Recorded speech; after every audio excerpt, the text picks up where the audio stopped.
நீ கரெக்டாக பண்ணிட்டேன்னா இது சூப்பராக இருக்கும் ஆஸ் எ ஃபில்ம் அப்படின்னு. ஸோ கம்ப்ளீட்டாக பண்ணி முடிச்ச உடனே ரியலி லைக் இட். சந்தானம் சாரும் கேட்ட உடனே அவருக்கும் ரொம்ப பிடிச்சிருந்தது. So that's why beyond budget எல்லாமே வந்து அதெல்லாம் பார்க்காம இந்த படம் எடுத்தால் இந்த குவாலிட்டியில் எடுத்தால் இந்த லொக்கேஷன்ஸ் எல்லாம் யூஸ் பண்ணி எடுத்தால் மட்டும்தான் இதோட 100% ஒரு எக்ஸ்பீரியன்ஸ் பண்ண முடியும்னு அப்பயே முடிவு பண்ணிட்டோம். ஸோ கண்டிப்பாக சந்தானம் சாரோட அவரோட சப்போர்ட் இல்லாமல் இது பண்ணியிருக்க முடியாது.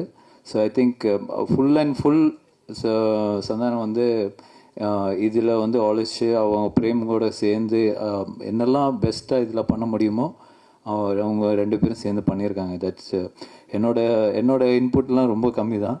பட் தேர் எஃபர்ட் ஒரு லாஸ்ட் ஆல்மோஸ்ட் a year இந்த ப்ராஜெக்டில் தான் அவங்க 2 பேரும் ட்ராவல் ஆகிட்டுருக்காங்க. ஸோ கண்டிப்பாக இந்த படம் நல்லா வந்து இருக்குன்னு எல்லோரும் நம்புகிறோம். ஸோ இந்த 16th ரிலீஸ் ஆகும்போது நீங்களும்